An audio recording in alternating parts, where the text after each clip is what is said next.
ಎಲ್ರಿಗೂ welcome to the channel. ಇವತ್ತು ನಾನು ಕೋಕೋನಟ್ಟು ಚಟ್ನಿ ಮಾಡ್ತಾಯಿದ್ದೀನಿ. ಅದಕ್ಕೆ ಏನು ತೊಗೊಂಡಿದ್ದೀನಿ ಅಂದರೆ ಸ್ವಲ್ಪ ಕೋಕೋನಟ್ಟು, ಹಸಿಮೆಣಸಿನ್ಕಾಯಿ, ಉಪ್ಪು, ಕೊತ್ತಂಬರಿ ಸೊಪ್ಪು, ಕರಿಬೇವು ಸೊಪ್ಪು, ಸಾಸಿವೆ, ಒಂದು ಸ್ವಲ್ಪ ಎಣ್ಣೆ ತೊಗೊತೀನಿ. ಹುಳ್ಸೆ ಹಣ್ಣು ಇಷ್ಟು ಹಾಕಲ್ಲ, ಸ್ವಲ್ಪ ಕಮ್ಮಿ ಮಾಡ್ತೀನಿ. ಸ್ವಲ್ಪ ಉಪ್ಪು, ಇದಿಷ್ಟು ಸುಮ್ಮನೆ ಗ್ರೈಂಡ್ ಮಾಡಿಬಿಡೋದು, ಆಮೇಲೆ ಒಗ್ಗರಣೆ ಕೊಡೋದು. So today I am making coconut chutney.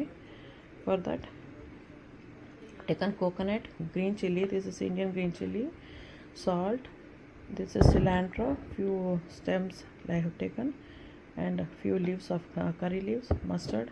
I'll be taking some oil for tempering. I won't be using the whole thing, I'll be using very little. Then this is sugar.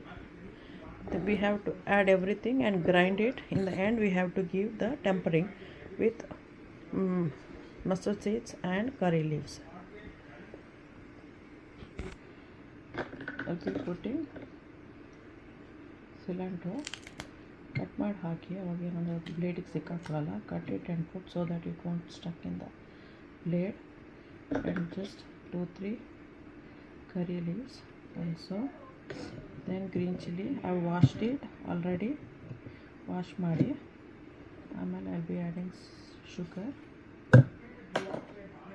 salt little bit, I won't be adding too much. Then I'll be adding the coconut. ತೆಂಗಿನಕಾಯಿ ಹಾಕ್ತೀನಿ.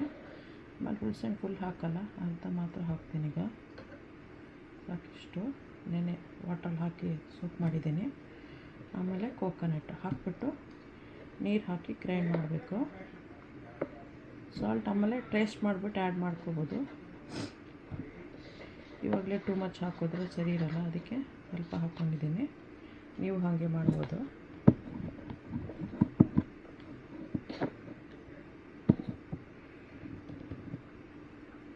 ಒಂದು ಸ್ವಲ್ಪ water, I'll be adding a little bit of water for grinding.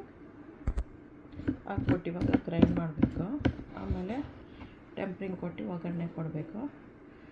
Now we have to grind it to a fine paste. Then we'll be giving tempering. Then we'll also taste the salt. If we need, we can add. Otherwise you can add a little bit of tamarind juice or add a little bit of water.